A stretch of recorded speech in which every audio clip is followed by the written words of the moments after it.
final of that year, a record crowd and a day of deliverance for the Dubs.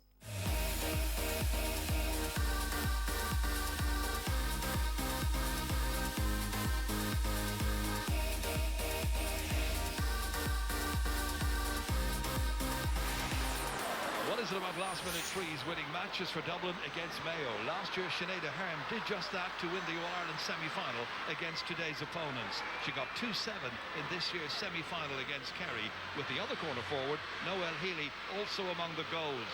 Wing forwards Carla Rowe and Nicole Owens will also take a lot of minding. Mayo's Cora Staunton is today aiming to win her 5th All-Ireland final and first for 10 years. There's experience at the back through goalkeeper Yvonne Byrne and Martha Carter, while the two Kellys in attack are sisters, Niamh and Grace.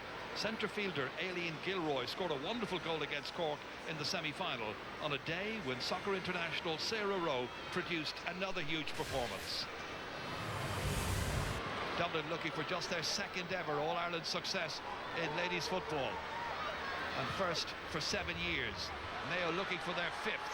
Last one was 2003, long time ago. Mayo win it back here on their own 65-metre line, and Martha Carter gets it back out into the middle to Aileen Gilroy. Could be a major factor alongside Fiona McHale in midfield. Dublin know they'll have their work cut out. It's down here with Grace Kelly challenging Rachel Ruddy. It's Kelly looking to try and set up a scoring opportunity. Cora Staunton coming into it here, right on the end line, tight angle, and she's fisted it over the bar. Super piece of work there in the park of Cora Staunton. Dublin managed to hold on to possession and eventually lose it, and Durin Hughes manages to win it back, gives it to Aileen Gilroy. Gilroy slips it back here as far as Grace Kelly. Is there a goal for the taking? There's not, but there's a point. And the teams are now level for the 5th time, and Grace Kelly compliments what her sister Niamh did earlier on and scores for Mayo. Ciara Trant kicking it out. Who's going to get the next score in a very exciting final? It breaks nicely for Noel Healy, and the doctor who plays for St Sylvester's has got open space in front of her. 20 metres in, gives it inside, an opportunity to score, and they've got a goal. The goal by Niamh McAvoy. Brilliant goal, which lights up Croke Park.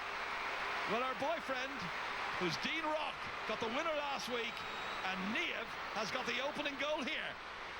Placed beautifully inside to Carey, takes a return there. Goldrick goes off. It's still Goldrick. Inside towards Sinead Ahern. Sinead Ahern gets a chance for a second goal. Surely a penalty. Has to be.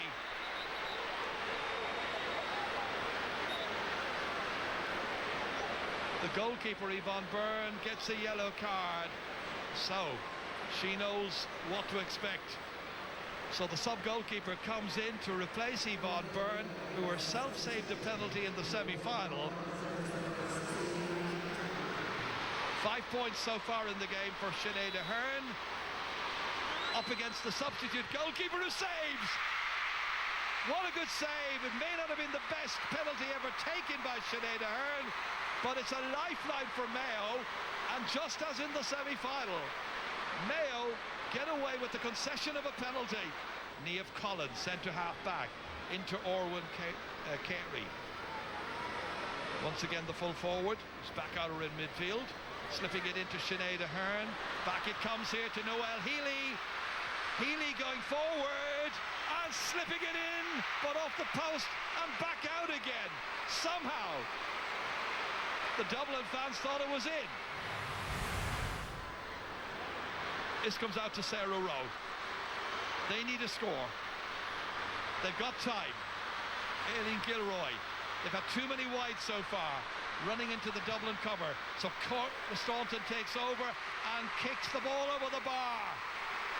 They get going again, and Cora Staunton's got a 6th. There's a goal between them. It's anybody's match, however. Great kick out as far as Noel Healy in the middle of the park. Gives herself time then to just regain her focus, consider her options, transfer the ball there to Fiona Hudson. Back in as far as Nicole Owens. Across as far as Lauren McGee. Picked up by Niamh McAvoy. Punted ahead into space. Good ball, really good ball. cleverly back in as far as Carlo Rowe. Rowe checking her stride, then going back and kicking it over the bar. Carlo Rowe's first in this match. What a vital time to score, with 12 minutes and 44 seconds still remaining, and it's Dublin 1-10, Mayo 9 points.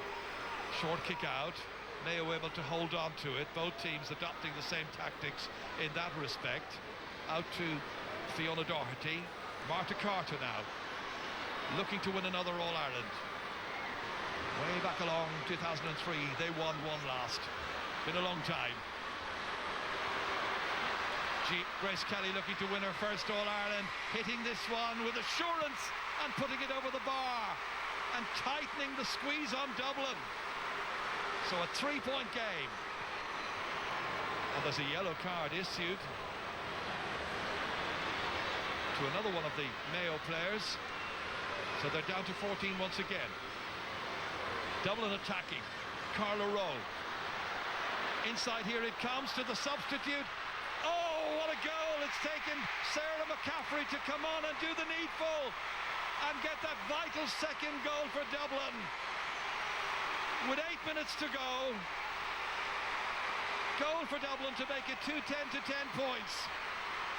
Real disappointment for Mayo once again. Sarah McCaffrey complete a brilliant move.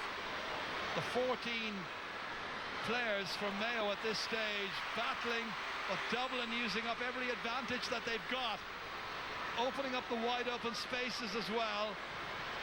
Looking for another one. Carlo Rowe gets a third goal for Dublin. Dublin will be the champions. 3 minutes to go. It's a goal and a point for Carlo Rowe. A brilliant goal, well executed by Clonburra's Carlo Rowe. 3-11 to 10 points. Noel Healy now. It's turning into a rout, and there's another one for Sarah McCaffrey. She's only on the field about 10 minutes, and she's now got 2 goals. Jack McCaffrey's up there, saluting Sarah. The attendants now just counting it down. Dublin were last champions in 2010, but they're champions again in 2017. Their second ever All-Ireland title. Mick Bohan and his management team have worked the oracle. After all of the losses in recent years, they finally end up the winners.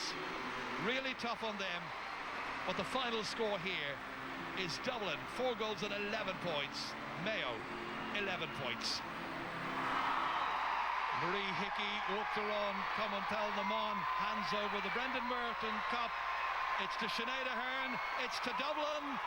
Dublin are the champions for the second time ever, and Croke Park is a sea of blue.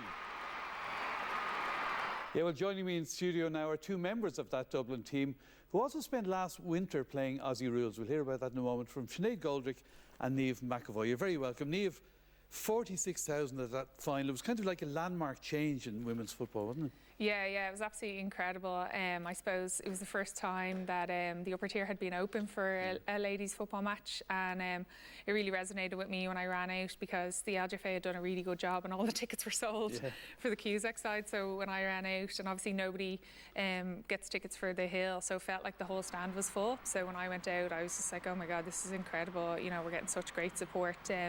I think that year we'd been like, oh, it's on the back of the men were playing a week earlier. The men were playing Dublin and Mayo the week before. But I suppose what I'd be really proud of was the following year it was 2 different teams in the final, and we beat that attendance again. But yeah, I was involved in the throw up that day. I just go in for the throw up and then back up front. But I was involved in the throw up that day, and the noise was like nothing I'd ever experienced before. And I remember just looking at all one being like, better win this throw up.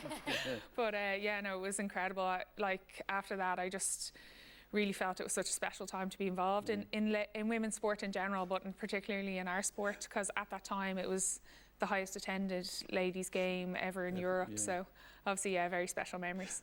And Sinead, it was very significant because you had been knocking on the door, and some people were wondering, were Dublin ever going to get through the door? Yeah, I think a lot of us thought that also. There was a lot of scar tissue kind of from previous years, being in 3 All-Ireland finals and losing.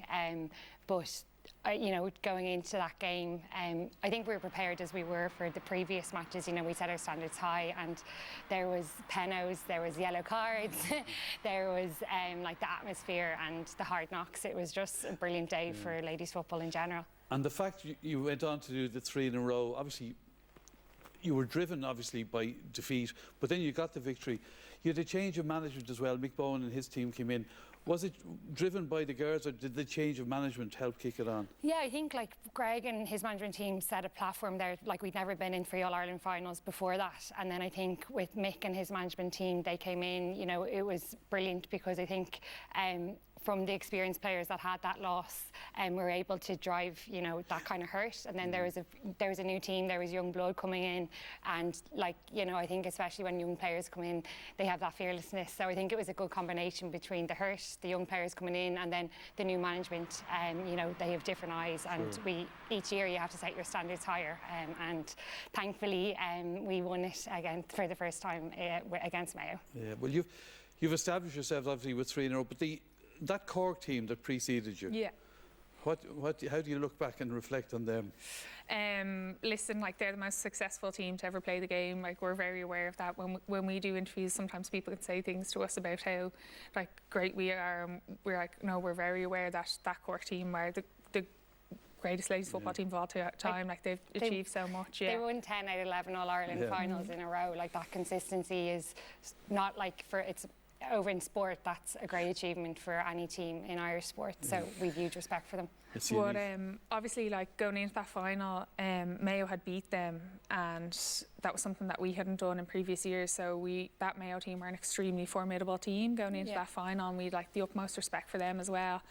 Is that your target now, though, Niamh, to try and go as far? Can you emulate the men? I mean, you must look at that 5 in a row or whatever. Yeah, obviously, like, there was a time, I know, when myself and Sinead were very young, and we were trying for so many years to kind of get over the line together. I was lucky to be involved in 2010 when Dublin won our first ever All-Ireland, but I was very young. You were very young. What age were you then? Well, I wasn't. I was 20, but I just kind of took it for granted in that sense. But then the group I won with in 2017 was kind of my group, if that makes sense. So a lot of that 2010 team, majority of that 2010 team retired. So my group would have been like Sinead. I grew up playing age grade with her and everything. So then to get over the line in 2017 with that group was absolutely phenomenal. Yeah. And well, it's been fantastic. But you then had this brilliant adventure last winter, going to play Aussie rules. So briefly, Sinead, how does it work? So you went out there. How much training did you do? How did it work? Yeah, so we went out there and pre-season was happening, which their season is kind of condensed